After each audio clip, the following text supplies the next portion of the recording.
السلام عليكم ورحمة الله تعالى وبركاته. قصتنا اليوم على قوم ذكرهم الله سبحانه في الكتب السماوية الثلاثة، قصة قوم عاصين ومشركين اللي جاء في القرآن الكريم كيفاش كان عقابهم وسخط الله سبحانه عليهم وانتقامه منهم بأفظع وأبشع الطرق.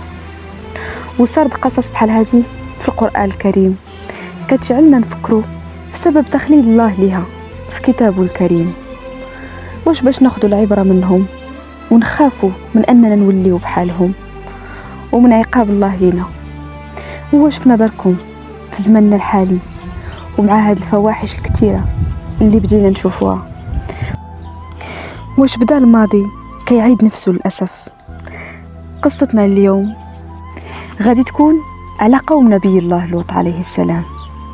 قبل ما نبداو قصتنا، اللي مازال ما اشتركوش في القناة كيفوتكم بزاف ديال الفيديوهات الرائعة والمفيدة، وغادي نتشرفوا بكم إلا قررتوا تشجعونا باشتراككم في القناة.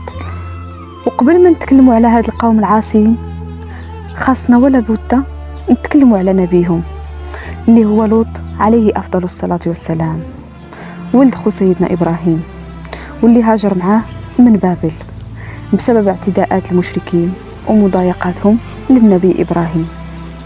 وكان لوط بمثابة ابن بار لعمه سيدنا إبراهيم عليه السلام، وكان مآمن برسالته وموحد لله سبحانه وتعالى.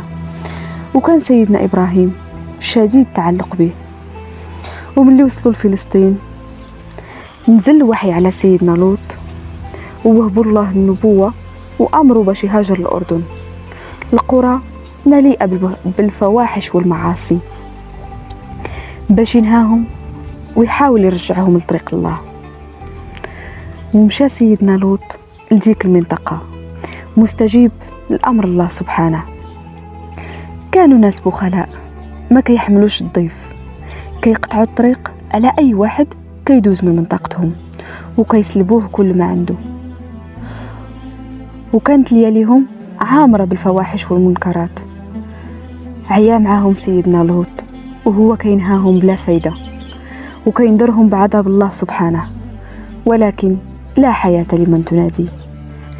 هما عاد ما زادوا فيه كتر وكتر، وجاوب فاحشة اللي ما عمرش حد من الأقوام الغابرة ما جا بها، اللي هي السدومية أو المثلية الجنسية، أي أنهم كانوا كيقيموا العلاقة الجنسية بين رجل ورجل والعياذ بالله، على عكس الفطرة البشرية اللي خلقنا عليها الله سبحانه، واللي هدفها هو تعمير الأرض.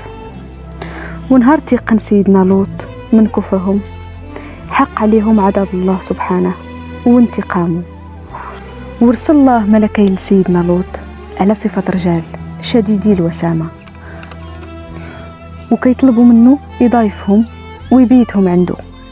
سيدنا لوط ما قدرش يحرجهم ويرفض الطلب ديالهم، وفي نفس الوقت ما قدرش يوافق، ماشي بخل أو قلة كرم منه، حاشا لله، ولكن حيث كان خايف عليهم من القوم ديالو والأذى اللي ممكن أنه يصيبهم منهم. وبدأ كيعاود لهم على القوم والفواحش اللي كيديروها والصفات الذميمة اللي فيهم، على الله عسى أنهم يقرروا يباتوا في بلاصة أخرى. ومن اللي بقاو ساكتين تسنى معاهم حتى طاح الظلام، وعاد دخلهم لدارو بالتخبية باش حتى حد ما يسيق اخبارهم ويترى داك الشيء اللي كان خايف منه. ومن اللي دخلهم طلب من عائلته انهم ما يقولوا لتا حد على الضياف حتى يمشيوا في حالهم، وخصوصا مراته اللي كانت على دين قومها ومتحالفه معاهم ضد سيدنا لوط، وقال لها باللي راه مسامحه على اي حاجه دارتها من قبل، بشرط انها تكتم امر الضياف حتى يمشيوا في حالهم. وادعات قدامه باللي راها نادمه على كاع داكشي اللي دارته معاه من قبل. وملي تيقها ومشى عند الضياف فضحات سر علاش امنها. يحكى في القصص القديمه والله اعلم انها كانت دايره علامه بينها وبين قومها كتدل على وجود ضياف عندها في الدار.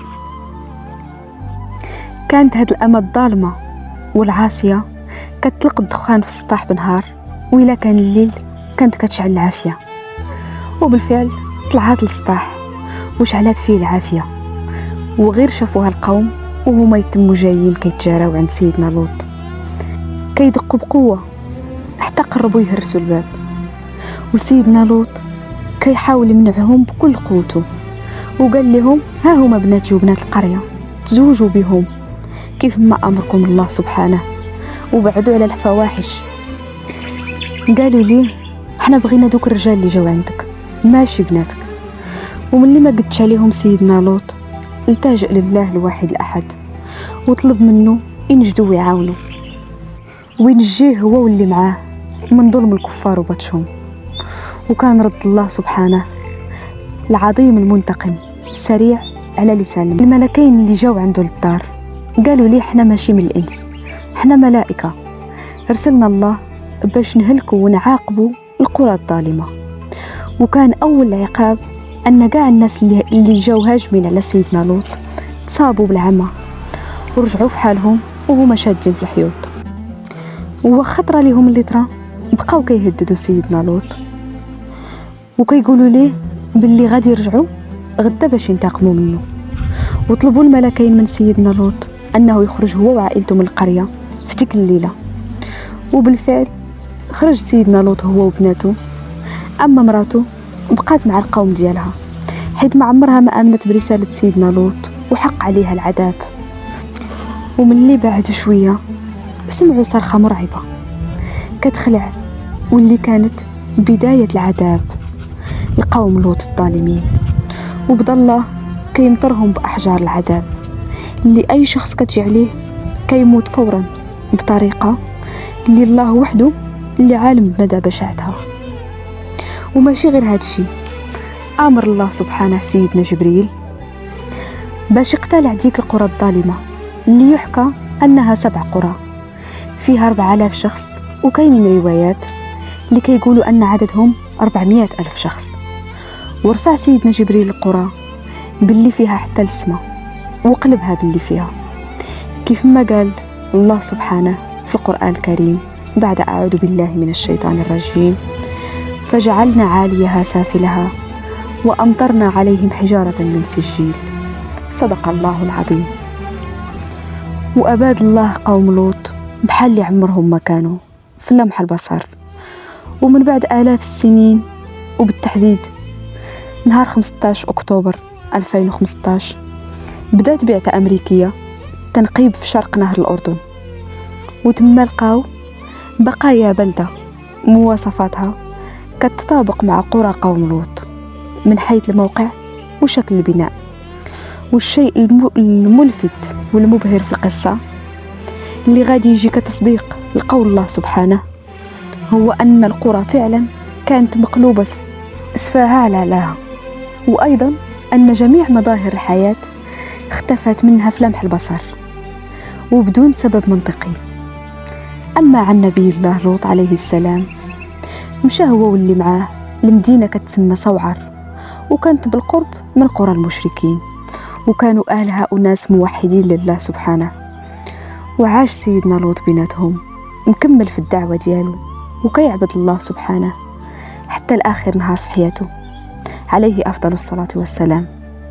هذه كانت قصة قوم لوط واللي تخلدات في كل الأديان كرسالة وتنبيه لنا من عقاب الله الشديد، لأنه للأسف صفات قوم لوط بدات كترجع في زماننا بواحد الوتيرة مخيفة جدا.